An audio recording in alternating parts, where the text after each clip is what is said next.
Welcome back, everyone. I don't want to waste a moment of our time today. We have the famed author Gary Chapman of the book, The 5 Love Languages, on the phone with us. Gary, welcome to Great Life, Great Career. Well, thank you, Scott. Good to be with you. Gary, what is the secret to writing a book that has sold tens of millions of copies? For all the aspiring authors out there, what was your inspiration, and how do you make a book like this so enduring, a decade plus later? Well, I can tell you how I wrote the book. I cannot tell you why it has done what it has done, except that it does address that deep, deep need that all of us have to feel loved by the significant people in our lives. But the book itself actually grew out of my counseling. I've been involved in marriage and family counseling now for over 40 years. And, of course, that book's been out 27, 28 years. But it grew out of my counseling, in which people would sit in my office, and one of them would say, I just feel like he doesn't love me, or she doesn't love me. And the other would say, I don't understand it. I do this and this. Why would you not feel loved? So I knew there was a pattern to what I was hearing.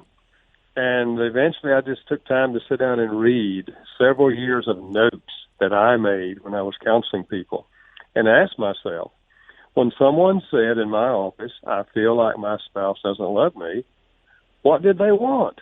What were they complaining about? And their answers fell into 5 categories. And I later called them the 5 love languages, started using it in my counseling, helping couples discover each other's language, challenging them to go home and try it. They would come back sometimes, Scott, in 3 weeks and say, Gary, this is changing everything. Wow. The whole climate's different now. Then I started using it in small groups, and the same thing happened. And then I said, maybe if I could put this concept in a book, write it in the language of a common person so everybody can understand it, maybe I could help a lot of couples I would never have time to see in my office. Of course, I never knew it would end up selling now over 12 million copies in English and be translated in over 50 languages around the world. Well, Gary, I think it's a testament. People ask, it's a testament to just a great book that you've written. Please keep going. Well, sometimes people ask me, how do I explain that? Because every year now, for all these years, it sells more than the year before. And sometimes I say, the short answer is God. The long answer is God. But I think on the human plane, what has happened is people have read it, they've tried it, it's made a difference in their relationship.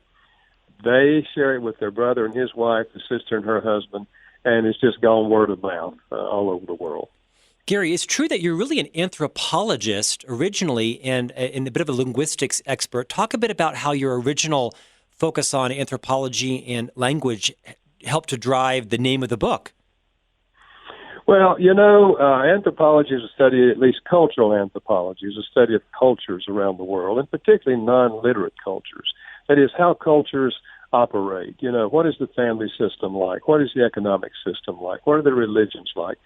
It's a good background in relating to people, particularly people across cultures. And that's why I was really very surprised when the Spanish publisher came. They were first, and they wanted to get the rights to publish it in Spanish. And because of my sensitivity to cultural differences, I said to my publisher, I don't know, does this work in other cultures? Because I discovered it kind of in middle America, They said, well, they've read it and they want to publish it. I said, okay, let's go. Well, they've sold over 3 million copies in Spanish. And then came the German, the French, and so forth. So that really has surprised me, that it has gone into other cultures, which says to me, essentially, that this deep need for love and these 5 love languages transcend cultures. And these are 5 fundamental ways to communicate love on an emotional level. So, Gary, let's jump right in. Let's talk first about this concept of in love versus real love. I was reading to my wife that, conversations tend to move from where should we go to dinner to what do you mean you didn't pick up the milk, right? That's welcome to everybody's marriage. And you talk a lot about how, real, sort of in love passion lasts for about 2 years. And if you're kind of having a secret affair, it might last longer. But for all those of us out there that fell in love and still love and want to love, as a therapist, talk about the concept of in love versus real love and how do we nurture that? Yeah. Well, I wish I had known that the in love phenomena is temporary. It's not. It doesn't last forever. No one told me that. No one told me that, and I thought that if I had the real thing, it was going to last forever. My wife and I had dated 2 years before we got married. I came down off the honeymoon pretty soon and lost all those euphoric feelings. And our differences emerged, and we ended up arguing with each other, and it went downhill. And it took us a while, really, a good while, to really get things back together. But I wish if people knew that the in-love experience, while it's wonderful, I'm not opposed to the experience, but it's temporary. We all come down off the high. And that's why it's important that we learn how to meet the emotional need for love after you come down off the high of the in-love experience. And you're right, research is very clear on that. Dorothy attended Bridgeport, Connecticut, long-term study. The average lifespan of the euphoric stage is 2 years, and we come down. But if you learn the love languages before that, and you're speaking each other's love language, you hardly miss it because you still feel loved. You're not pushed along by those high euphoric feelings, but you do have that deep sense inside, they love me. And that gives you peace and security. I think that speaks to me so resonant because my wife and I are celebrating what will be our 10th year in marriage in a month, and we got pregnant 9 days into being married and had 3 boys in 5 years, and that will change in love to real love. Where's the milk, hon? Quick, will it not? And we're not alone to that. Gary, you talk in your book, I want to get into the 5 love languages here in a moment, but you talk about this concept called an emotional love tank. In fact, I liken it a bit to Stephen R. Covey, who's one of our co-founders, had something called the emotional bank account, and you made deposits and withdrawals. Will you explain the metaphor that really is literal from your years of therapy to everybody's emotional love tank? Yeah, I use that concept, that metaphor, because you take a gasoline tank in a car. If the tank is full of gas, you can drive a long ways. But if you don't put more gas in, you're going to run out. And so the same thing is true. I like to picture inside every child and every adult, there's this emotional love tank. And if the love tank is full, that is, you genuinely feel loved by your spouse or the child feels loved by the parents, life is beautiful. But if the love tank is empty and you feel like they don't love me, they wish they weren't married to me, life begins to look pretty dark. And just as much of the misbehavior of children grows out of an empty love tank, much of the misbehavior of adults grows out of an empty love tank. So I use that metaphor because I think it's easy to understand that we've got to continue to communicate love in the primary love language of the other person.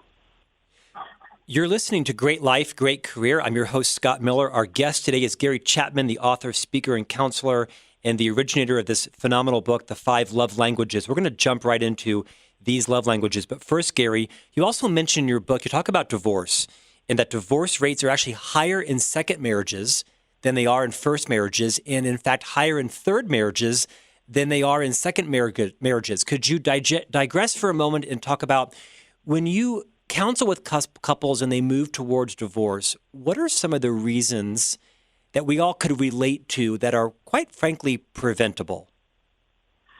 Well, I think many times what happens is we have our conflicts. We don't know how to solve them. Every couple has conflicts. We end up arguing. We say nasty things to each other, and we lose the love feelings. And eventually we're asking ourselves, why did we get married? We don't even like each other. And it's in that stage of the marriage that often one of them gets feelings for someone else. And so now they're moving into what we call an affair. Emotionally, they get attached to somebody else. They get those euphoric feelings over there, and then they conclude about their marriage, we're not compatible. It never should have been. We just made a mistake, but now I found real love. Now this one's going to be forever. And again, they don't understand. They are going to come down off the high in that marriage. They're going to have conflicts in that marriage.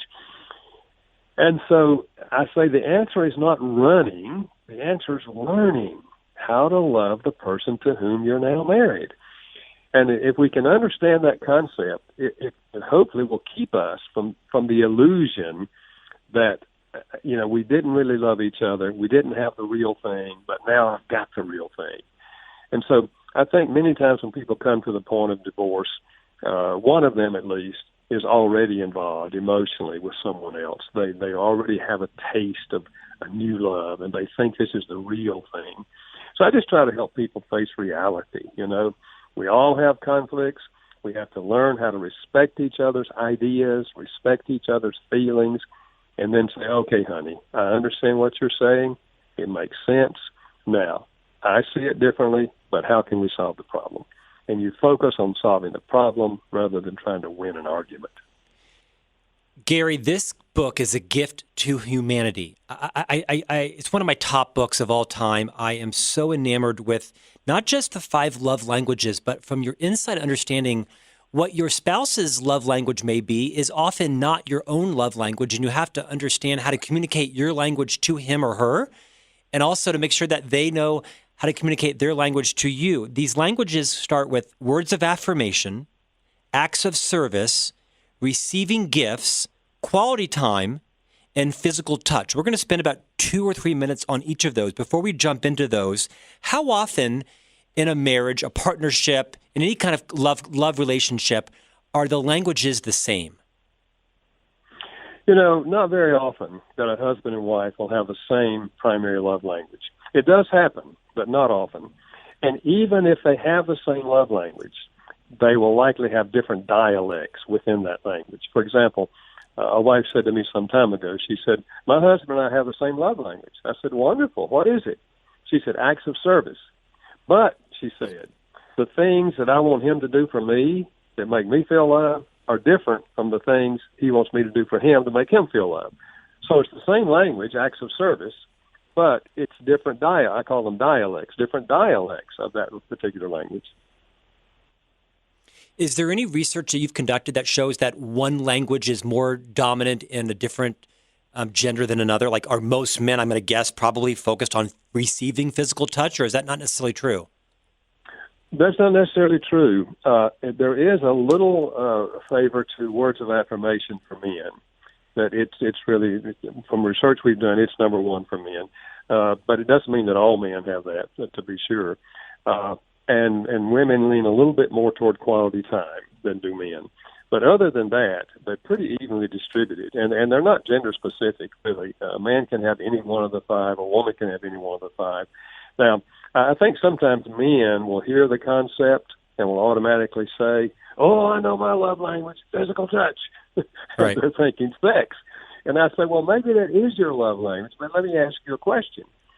Do non-sexual touches make you feel loved?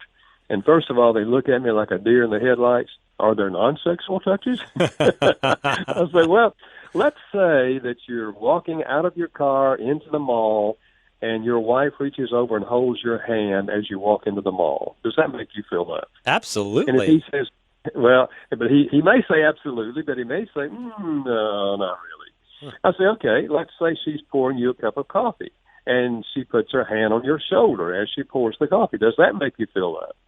And if he says not really, I say, your love language is not physical touch. You like sex, but that's not your love language. Wow. Okay? So don't assume that all men have physical touch as their love language.